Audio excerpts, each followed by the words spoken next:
வணக்கம். மீண்டும் ஃபிஸ்லா நோயில் பயன்படக்கூடிய ஒரு மூலிகை பிரயோகத்தை நம்ம பார்ப்போம். அடிக்கடி ஃபிஸ்லா பற்றி ஏன் சொல்ல வேண்டியதாக இருக்குன்னா, என்னுடைய கடந்த கால தொடரை பார்த்துட்டு ஏகப்பட்ட பேர் ஃபிஸ்லா பற்றி சந்தேகங்கள், அவங்களுக்கு இருக்கக்கூடிய பிரச்சனைகள், இதை பற்றி நிறையா கேட்டுக்கிட்டு இருக்காங்க. அதனால் எத்தனை தொடர் போட்டாலும் பத்தாவது போல் இருக்குது. அதனால் அந்த வகையில் ஒரு பௌத்திர நோய்க்கு எளிமையாக பயன்படக்கூடிய ஒரு மூலிகை பிரயோகத்தை நம்ம பார்க்கலாம். இப்போ நீங்கள் படத்தில் பார்த்துக்கிட்டு இருக்கிறது ஒரு விருட்சம்னு சொல்லலாம். இது பார்த்திங்கன்னா சாதாரண ஒரு மரத்தை விட ரொம்ப ஒரு உயரமாக பிரம்மாண்டமாக வளரக்கூடிய ஒரு மரம் வகையை சேர்ந்தது. இதை விருட்சம்னு சொல்லலாம். இதை பார்த்திங்கன்னா இது உல்மாசியே அப்படின்ற இனத்தை சேர்ந்தது. உல்மாசியே இனத்தில் ஏகப்பட்ட மர வகைகள் இருக்குது, சிறிய தாவரங்கள் கூட இருக்குது. ஆனால் விருட்சத்தில் உல்மாசியே அப்படின்ற பேர் இதுக்கு ரொம்ப பொருத்தமானது. ஏன்னா இது பிளான்ஷே அப்படின்னு சொல்லுவாங்க. இது ஒரு விருட்சம் அப்படின்னு சொல்கிறது. இது ஹாலப்டேலியா இண்டிகிரிஃபோலியா அப்படின்றது இதோட பொட்டானிக்கல் நேமு. நீங்கள் படத்தை பார்த்தாலே தெரியும். இது ஆயில்ய மரம்னு சொல்லுவாங்க. சில கிராமங்களில் ஆயா மரம் அப்படின்னு சொல்லுவாங்க. ஆயில்யம் அப்படின்றது தான் சரியான வார்த்தை. இந்த ஆயில்யத்திலே 2 வகை இருக்குது. அது பார்த்திங்கன்னா ரொம்ப பிரம்மாண்டமான நீளமும் அகலமும் கொண்ட இலை இருக்குது.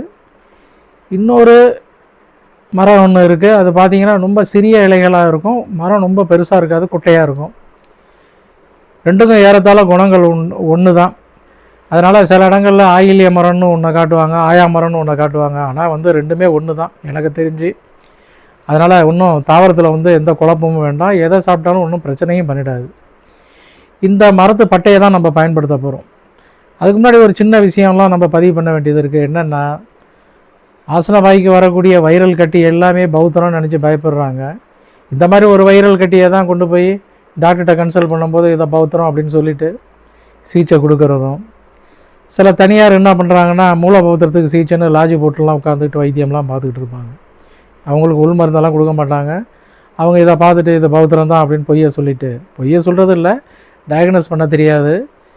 இந்த மாதிரி ஒரு வைரல் ஆப்சஸை ஒரு ரண சிகிச்சையை ஒன்று பண்ணிவிட்டு பௌத்திரத்தை சரி பண்ணிட்டேன் அப்படின்ற மாதிரிலாம் சொல்லிக்கிட்டு தெரிவாங்க.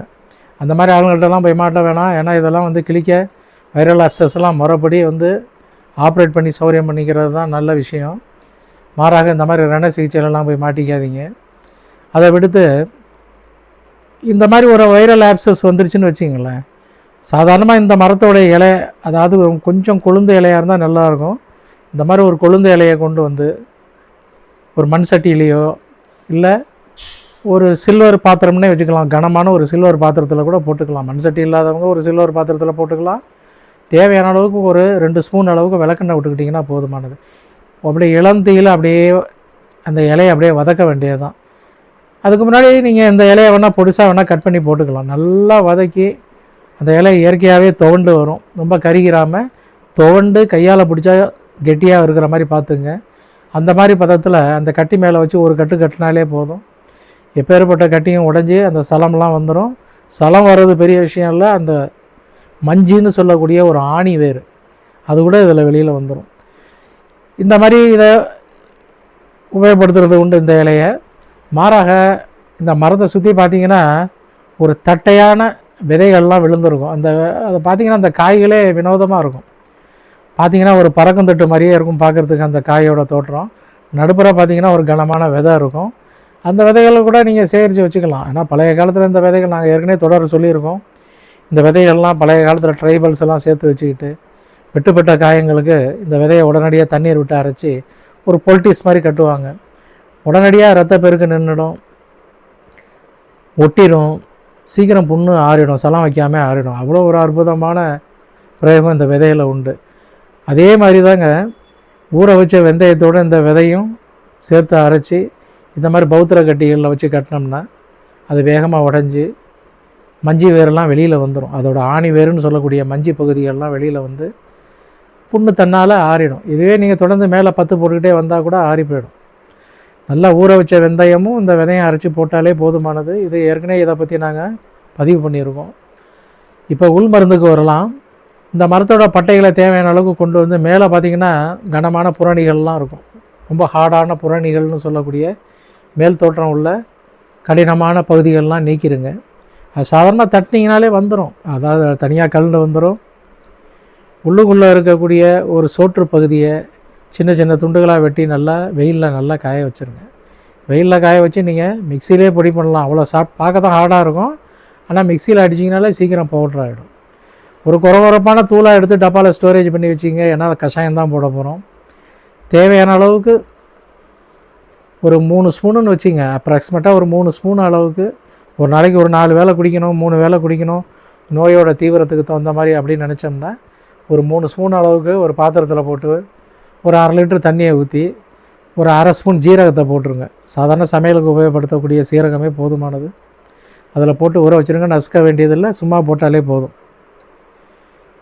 ராத்திரி ஃபுல்லாக ஊறிக்கிட்டு இருக்கோம். காலம்புரை அதை அடுப்பில் ஏற்றி சன்னமாக, அதாவது ரொம்ப ஸ்லிம்மான நெருப்பில் கஷாயம் மாதிரி போட்டுருங்க. இந்த கஷாயம் பார்த்திங்கன்னா ஒரு 200 ml வர மாதிரி போட்டு வச்சுங்க. அதாவது 1/2 லிட்டர் 200 ml மாறுற அளவுக்கு கஷாயம் போட்டால் போதுமானது. மேலும் இந்த கஷாயத்தை அப்பப்போ சூடு பண்ணி சாப்பிடணுன்னு அவசியம் இல்லை. ஒரு தடவை போட்டுட்டு நீங்கள் வடிகட்டி வச்சுக்கலாம். இல்லை அப்பப்போ ஆறி இருக்கும்போதே வடிகட்டிட்டாலும் போதுமானது.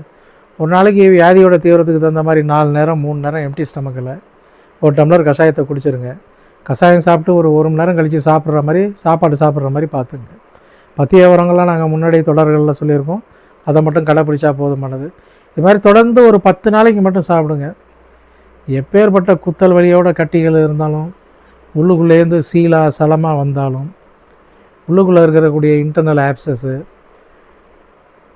ஃபிஷர் ஆகி வெடிச்சிருந்தாலும் எல்லாமே உங்களுக்கு மூடி, ரத்தமே வந்தாலும், ரத்தம் மூலமே இருந்தாலும், அது பௌத்திரமாக மாறினாலும், அதாவது ஃபிஷர் டு ஃபிஸ்லாவாக கன்வெர்ட் ஆனாலும், இதை நீங்கள் தொடர்ந்து சாப்பிடும்போது நல்ல பலனளிக்கும். அதில் ஒன்றும் மாற்றமே கிடையாது.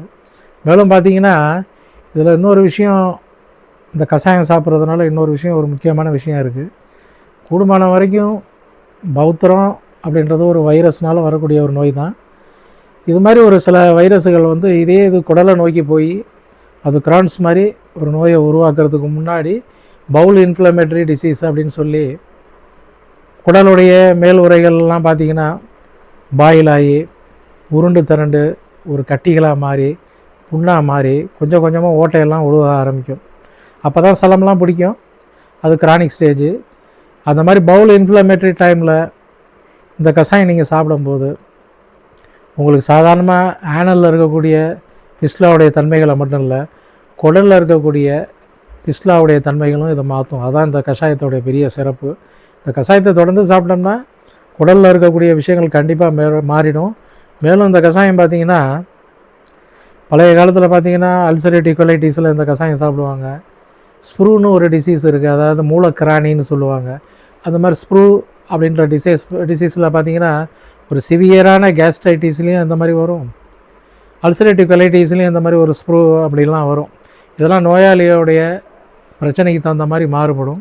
அந்த மாதிரி ஸ்ப்ரூ போன்ற நோய்களில், பெருங்கழிச்சல்களில் இது அபாரமாக பயன்படக்கூடிய ஒரு கஷாயம்தான். இது நல்லா ஒரு செரிமானத்தை ஏற்படுத்தும், உடலுக்கு நோய் எதிர்ப்பு சக்தியை கொடுக்கும், குடலில் இருக்கிற எல்லா புண்ணையும் ஆற்றும், நீர்த்தார புண்ணையும் ஆற்றும். சில நேரங்களில் இது ஹெர்பஸ் நோயாளிகளுக்கு கூட நாங்கள் இதை ரெக்கமெண்ட் பண்ணியிருக்கோம். சாப்பிட்டு நீர்த்தார புண்ணெல்லாம் கூட ஆறி இருக்குது. இது உள்ளுறுப்பு புண்ணு ஆற்றக்கூடிய தாவரங்களில் இது ஒரு முக்கியமான தாவரம். இது ஹாலப்டேலியா இண்டிகிரிஃபோலியான்னு பேர். உள்மாசியா இனத்தை சேர்ந்தது. பக்கத்தில் இருக்க படத்தை பார்த்துங்க. கிராமத்தோட வழக்கு சொல்லு வந்து ஆயாமரம், ஆயில்ய மரம்ன்றது சாஸ்திர பேர். மற்றபடி இதில் 2 வகை இருக்குது. எந்த வகை வேணாலும் நீங்கள் உபயோகப்படுத்தலாம். நன்றி, வணக்கம். மேலும் சப்ஸ்கிரைப் பண்ணாதவங்க தயவுசெய்து சப்ஸ்கிரைப் பண்ணுங்கள். நன்றி, வணக்கம்.